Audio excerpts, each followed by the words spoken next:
तो hello dear student, finally आप लोगों के लिए लेकर के आ चुके हैं कक्षा 8वीं सीजी बोर्ड उच्च प्राथमिक प्रमाण पत्र परीक्षा 2026। वैसे आपका सामाजिक विज्ञान का दोस्तों पूरा का पूरा क्वेश्चन पेपर, साथ में आपको इसी वीडियो में सभी प्रश्नों का फुल सोल्यूशन भी आप लोगों को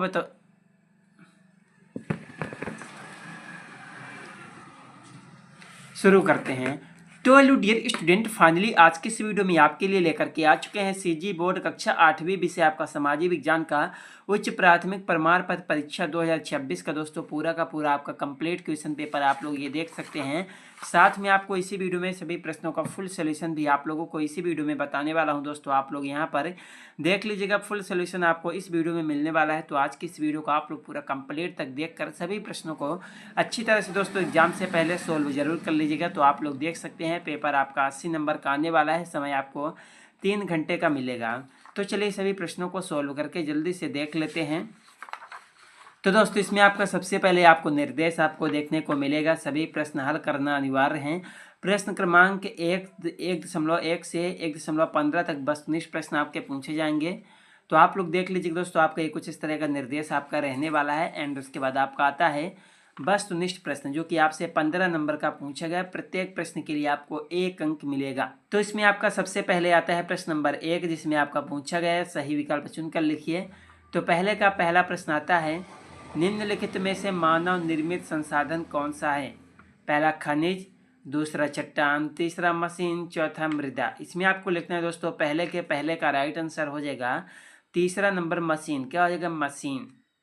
उसके बाद दोस्तों पहले का दूसरा प्रश्न आता है, काला सोना किसे कहा जाता है? पहला सोना को, दूसरा कोयला को, तीसरा लोहा को, चौथा पेट्रोलियम को।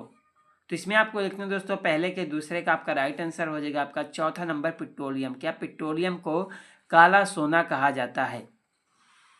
तो उसके बाद आपका पहले का तीसरा प्रश्न आता है, संयुक्त राष्ट्र संघ का मुख्यालय कहाँ स्थित है? पहला वॉशिंगटन में, दूसरा न्यूयॉर्क में, तीसरा दिल्ली में, चौथा कलकत्ता में। तो इसमें आपको लिखना है दोस्तों, इसका राइट आंसर हो जाएगा पहले के तीसरे में आपको दूसरा नंबर लिखना है न्यूयॉर्क में। क्या लिखना है? न्यूयॉर्क में। उसके बाद क्वेश्चन नंबर पहले का चौथा प्रश्न में आपसे पूछा गया है, बच्चों के साथ गलत व्यवहार होने पर बच्चे किस नंबर पर शिकायत कर सकते हैं?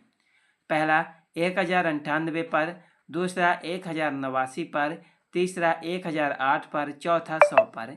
इसमें आपको लिखना है दोस्तों, इसका राइट आंसर हो जाएगा पहला नंबर 1098 पर। किस पर? 1098 पर बच्चों के साथ गलत व्यवहार होने पर बच्चे शिकायत कर सकते हैं। तो पहले के चौथे में आपको पहला नंबर लिखना है 1098 पर। तो उसके बाद क्वेश्चन नंबर आपका पहले का पांचवा प्रश्न आता है, जिसमें आपका पूछा गया है, संविधान सभा के अध्यक्ष कौन थे? पहला डॉक्टर भीमराव अंबेडकर, दूसरा डॉक्टर सच्चिदानंद, तीसरा डॉक्टर राजेंद्र प्रसाद, चौथा डॉक्टर खूबचंद बघेल।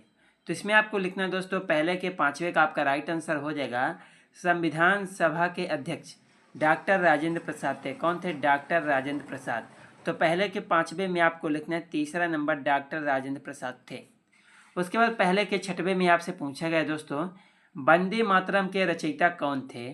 पहला श्रीमती मिनी माता, दूसरा श्रीमती सरोजिनी नायडू, तीसरा श्री रविन्द्रनाथ टैगोर, चौथा श्री बंकिम चंद्र चट्टोपाध्याय। तो इसमें आपको लिखना है दोस्तों, पहले के छठवें का आपका राइट आंसर हो जाएगा वंदे मातरम के रचयिता श्री बंकिम चंद्र चट्टोपाध्याय थे। तो पहले के 6 में आपको चौथा नंबर लिखना है श्री बंकिम चंद्र चट्टोपाध्याय। उसके बाद आपका पहले का 7वां प्रश्न आता है, जिसमें आपसे पूछा गया है, भारत का मैनचेस्टर किस शहर को कहा जाता है? पहला कलकत्ता को, दूसरा सूरत को, तीसरा दिल्ली को, चौथा मुंबई को। तो इसमें आपको लिखना है दोस्तों, इसका राइट आंसर हो जाएगा भारत का मैनचेस्टर सूरत शहर को कहा जाता है। किसको? सूरत शहर को। उसके बाद दोस्तों क्वेश्चन नंबर आपका पहले के 8वें प्रश्न में आपसे पूछा गया है, यूरोप से भारत पहुंचने के समुद्री मार्गों की खोज किसने की थी? पहला कोलंबस, दूसरा मार्टिन लूथर, तीसरा वास्को डी गामा, चौथा कोपरनिकस। तो इसमें आपको लिखना है दोस्तों, इसका राइट आंसर हो जाएगा यूरोप से भारत पहुंचने के समुद्री मार्ग की खोज कोलंबस ने की थी। किसने की थी? कोलंबस ने। तो पहले के 8वें में आपको पहला नंबर लिखना है कोलंबस। उसके बाद क्वेश्चन नंबर पहले के 9वें प्रश्न में आपसे पूछा गया है, आय व्यय का लेखा जोखा कहलाता है? पहला बजट, दूसरा कर, तीसरा बचत, चौथा ब्याज। तो इसमें आपको लिखना है दोस्तों, इसका राइट आंसर हो जाएगा आपका आय व्यय का लेखा जोखा बजट कहलाता है। क्या कहलाता है? बजट। तो उसके बाद क्वेश्चन नंबर आपका पहले के 10वें प्रश्न में आपसे पूछा गया है, स्थायी बंदोबस्त किसने लागू किया था? पहला डलहौजी ने, दूसरा कॉर्नवालिस ने, तीसरा बेलेजली ने, चौथा विलियम बेंटिक ने।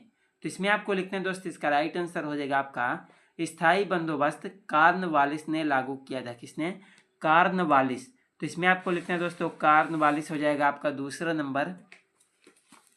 तो उसके बाद आपका आता है रिक्त स्थानों की पूर्ति कीजिए, जो कि दोस्तों आपसे 5 नंबर की पूछी गई है। तो इसमें आपका पहले के 11वें प्रश्न में आपसे पूछा गया है, दिल्ली के अंतिम वायसराय कौन थे? तो इसमें आपको लिखना है दोस्तों, इसका राइट आंसर हो जाएगा दिल्ली के अंतिम बादशाह बहादुर शाह जाफर थे। कौन थे? बहादुर शाह जाफर।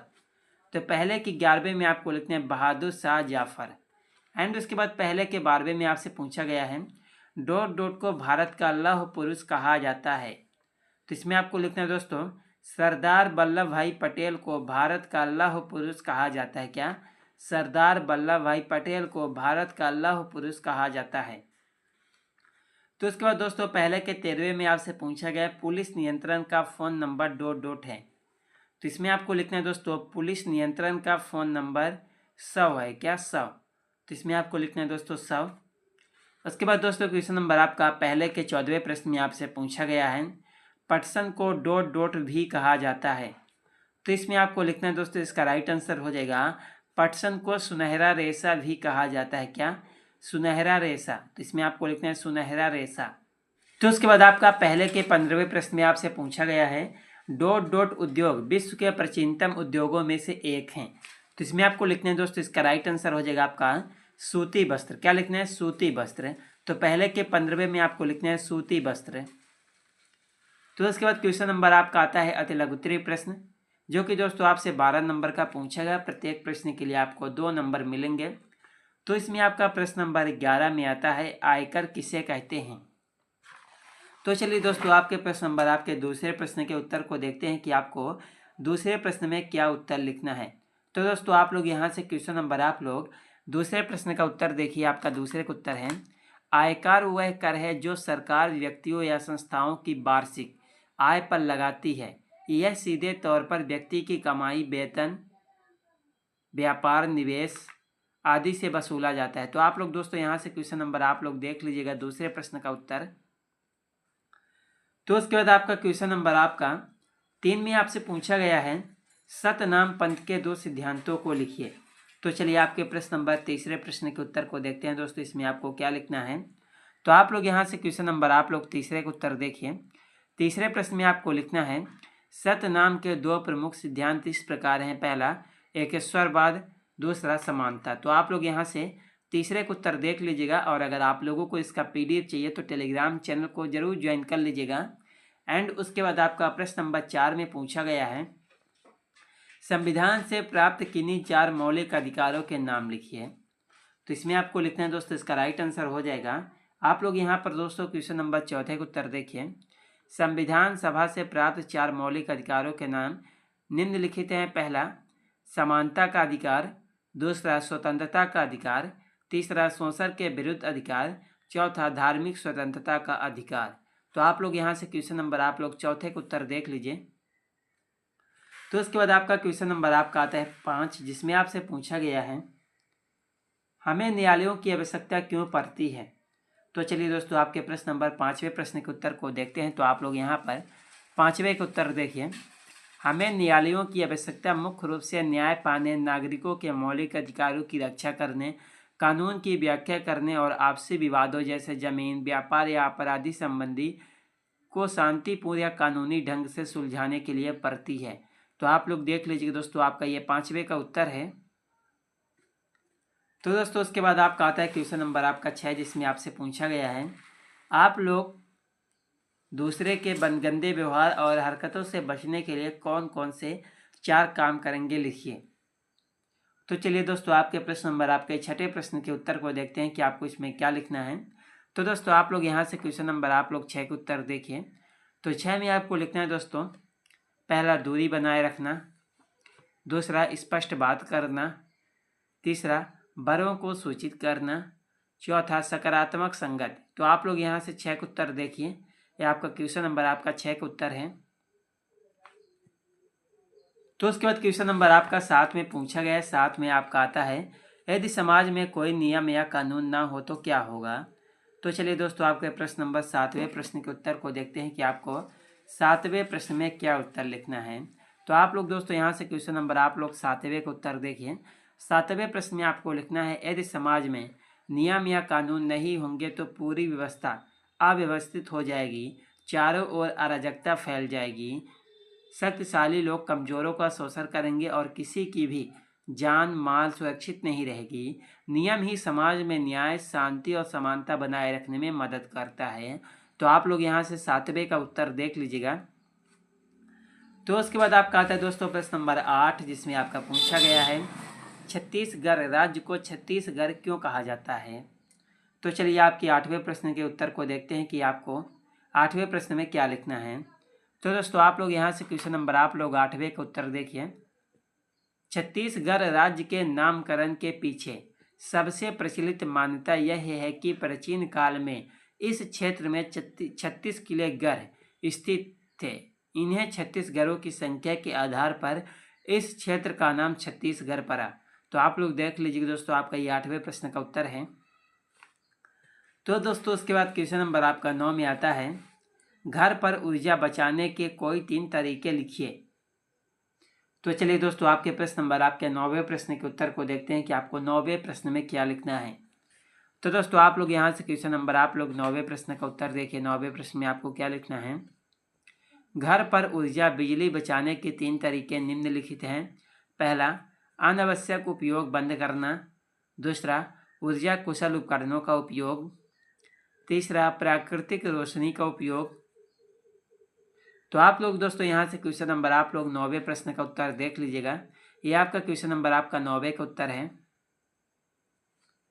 तो दोस्तों उसके बाद आपका क्वेश्चन नंबर आपका आता है 10, जिसमें आपका पूछा गया है 10 में आपका आता है, केंद्र सरकार किसे कहते हैं। केंद्र सरकार के सभी अंगों के नाम लिखिए। तो चलिए आपके प्रश्न नंबर आपके 10वें प्रश्न के उत्तर को देखते हैं कि आपको 10वें प्रश्न में क्या उत्तर लिखना है। तो दोस्तों आप लोग यहाँ से क्वेश्चन नंबर आप लोग 10वें का उत्तर देखिए। तो 10वें प्रश्न में आपको लिखना है, पूरे देश के शासन का संचालन करने वाली सरकारों को केंद्र सरकार कहते हैं। यह पूरे राष्ट्र की नीतियों और कानून बनाती है।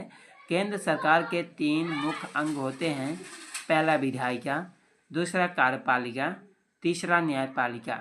तो आप लोग दोस्तों यहाँ से क्वेश्चन नंबर आप लोग देख लीजिएगा, आपका ये 10वें प्रश्न का उत्तर है। तो उसके बाद आपका आता है क्वेश्चन नंबर दोस्तों आपका 11, जिसमें आपका पूछा गया है 11वें प्रश्न में आपका आता है, मिट्टी को उपजाऊ बनाने के कोई 3 तरीके लिखिए। तो चलिए दोस्तों आपके क्वेश्चन नंबर आपके 11वें प्रश्न के उत्तर को देखते हैं कि आपको 11वें प्रश्न में क्या लिखना है। तो दोस्तों आप लोग यहाँ से क्वेश्चन नंबर आप लोग 11वें प्रश्न का उत्तर देखिए। मिट्टी की उर्वरता बढ़ाने के 3 तरीके निम्नलिखित हैं। पहला, जैविक खाद का उपयोग, दूसरा फसल चक्र, तीसरा हरी खाद का उपयोग। तो आप लोग यहाँ से क्वेश्चन नंबर आप लोग 11वें प्रश्न का उत्तर देख लीजिएगा। इसके PDF के लिए दोस्तों आप लोग टेलीग्राम चैनल को ज्वाइन कर लीजिए, उसका लिंक आपको वीडियो के डिस्क्रिप्शन में आपको मिल जाएगा। तो उसके बाद आपका क्वेश्चन नंबर आपका 12 में आता है, संविधान से आप क्या समझते हैं। तो चलिए दोस्तों आपके 12वें प्रश्न के उत्तर को देखते हैं कि आपको 12वें प्रश्न में क्या लिखना है। तो दोस्तों आप लोग यहाँ से क्वेश्चन नंबर आप लोग 12वें प्रश्न का उत्तर देखिए। संविधान नियमों और सिद्धांतों और कानूनों का वह लिखित दस्तावेज है जिसके आधार पर किसी देश का शासन चलाया जाता है। यह सरकार के विभिन्न अंगों, विधायिका, कार्यपालिका और न्यायपालिका की शक्तियों, उनके कार्यों और नागरिकों के मौलिक अधिकारों एवं कर्तव्यों को सूचित करता है। यह देश का सर्वोच्च कानून होता है। तो आप लोग दोस्तों यहाँ से क्वेश्चन नंबर आप लोग 12वें प्रश्न का उत्तर देख लीजिएगा। तो उसके बाद दोस्तों आपका आता है लघुत्तरी सेकंड। तो प्रश्न नंबर आपका 13 में आपसे पूछा गया है, मध्यम वर्ग आधुनिक सामाजिक व्यवस्था की रीढ़ बन गया है, क्यों। उसके बाद आपका प्रश्न नंबर 14 में आता है दोस्तों 14 में आपसे पूछा गया है, गुट निरपेक्षता से क्या तात्पर्य है। तो उसके बाद आपका क्वेश्चन नंबर आपका 15 में आता है, 15 में पूछा गया मृदा परिच्छेदिका का नामांकित चित्र बनाइए। उसके बाद आपका 16 में आता है बेटी बचाओ बेटी पढ़ाओ स्लोगन पर अपना विचार लिखिए।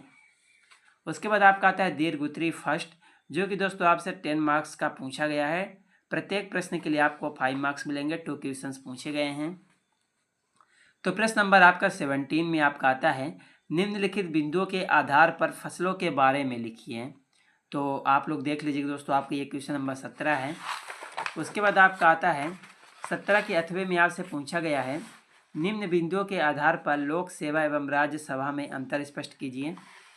उसके बाद प्रश्न नंबर आपका 18 में आपसे पूछा गया है भारत के मानचित्र में सन 1857 के विद्रोह के कोई 5 स्थान केंद्रों को दर्शाइए। तो दोस्तों उसके 8वें में आपका आता है 8वें में आपसे पूछा गया है बायोगैस का संयंत्र चित्र बनाइए। उसके बाद आपका आता है दीर्घ सेकंड, जो कि दोस्तों आपसे 12 नंबर का पूछा गया। प्रत्येक प्रश्न के लिए आपको 1 अंक मिलेगा। तो इसमें आपका दोस्तों प्रश्न नंबर आपको 19 में आता है जनसंख्या वितरण से आप क्या समझते हैं? जनसंख्या वितरण को प्रभावित करने वाले भौगोलिक कारकों का वर्णन कीजिए। उसके बाद उसके 8वें में आपसे पूछा गया है सूचना के अधिकार के अंतर्गत जानकारी प्राप्त करने की विधि का वर्णन कीजिए। तो दोस्तों उसके बाद आपका क्वेश्चन नंबर आपका 20 में आता है। 20 में आपसे पूछा गया है निम्नलिखित पर संक्षिप्त टिप्पणी लिखिए। पहला डलहौजी, दूसरा सहायक संधि, तीसरा द्वैध शासन। तो आप लोगों को इन 3 में से दोस्तों किसी 2 ही पर आपको टिप्पणी लिखना है। एंड उसके 8वें में आपका आता है निम्नलिखित पर संक्षिप्त टिप्पणी लिखिए कोई 2। पहला संयुक्त राष्ट्र संघ, संयुक्त राष्ट्र संघ में भारत की भूमिका, तीसरा विश्व स्वास्थ्य संगठन। दोस्तों आपके क्वेश्चन पेपर में टोटल 20 प्रश्न पूछे गए थे। आई होप आप लोगों ने सभी प्रश्नों को देख लिए होंगे। कहीं पर भी आपको डाउट होगा कमेंट बॉक्स पर कमेंट करके आप लोग पूछ सकते हैं। जो भी प्रश्न आपके छूट गए हैं उसका उत्तर आपको इसके सेकंड पार्ट में मिल जाएगा। चैनल को सब्सक्राइब करके वीडियो को लाइक कर दीजिएगा। चले मिलते हैं किसी नेक्स्ट वीडियो में आपसे।